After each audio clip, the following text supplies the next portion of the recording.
नमस्कार, आप देख रहे हैं next 9 news. CM Ashok Gehlot 3 दिन से मेवाड़ वागड़ा के दौरे पर हैं। इस दौरान उन्होंने प्रेस कॉन्फ्रेंस कर ट्विटर के पूर्व सीईओ द्वारा भारत सरकार पर उठाए गए सवाल और खुलासे पर अपनी प्रतिक्रिया दी है।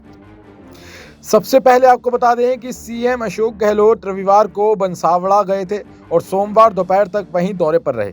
वो सोमवार शाम को उदयपुर पहुंचे और मंगलवार दोपहर तक यहीं रहे।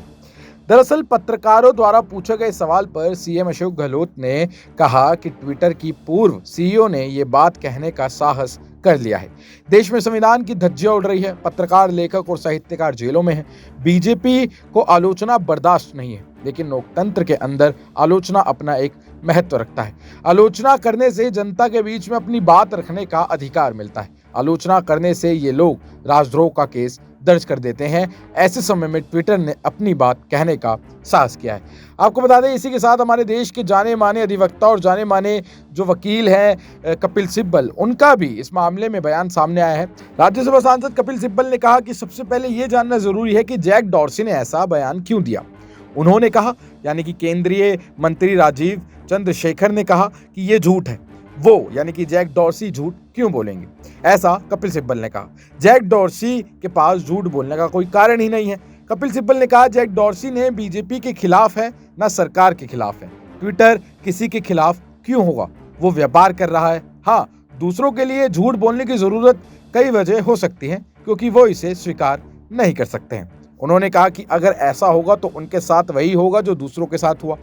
कोई अपनी नौकरी नहीं खोना चाहता है। सिब्बल ने आगे कहा कि यह बहुत गंभीर आरोप है। जब जैक डॉर्सी ट्विटर में थे तो उन्होंने देश की संप्रभुता को सम्मान नहीं दिया। उन्होंने कहा कि इस पर कोई एक्शन क्यों नहीं लिया गया।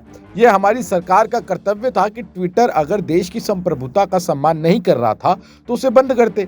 जैक डॉर्सी के दावे के अनुसार किसान आंदोलन के दौरान भारत सरकार की आलोचना करने वाले कई ट्विटर हैंडल्स को ब्लॉक करने के लिए कई बार कहा गया था, जिनमें कई पत्रकार भी शामिल थे। उन्होंने दावा किया कि ऐसा करने के लिए ट्विटर पर दबाव बनाया गया। आपको बता दें कि जिस तरह से ये खुलासा सामने आया है, जिसमें ट्विटर के जो को फाउंडर रहे हैं जैक डॉर्सी ने किसान आंदोलन के दौरान भारत सरकार की ओर से माइक्रो ब्लॉगिंग प्लेटफॉर्म पर बनाए गए दबाव को लेकर सनसनीखेज दावा किया है, इससे देश में सियासी हलचल मच चुकी है। जैक डॉर्सी ने कहा था कि किसान आंदोलन के दौरान भारत की तरफ से ट्विटर को कई अकाउंट्स को ब्लॉक करने की सिफारिश की गई थी। उनके इस दावे पर सियासी कोहराम मच चुका है और इसी बीच अब एक के बाद एक विपक्ष की ओर से निशाने जो हैं वो बीजेपी पर साधे जा रहे हैं। अब आप जैक डॉर्सी के इस बयान के बारे में, इस खुलासे के बारे में क्या सोचते हैं, ये हमें कमेंट सेक्शन में जरूर बताएं और देखते रहें नेक्स्ट 9 न्यूज।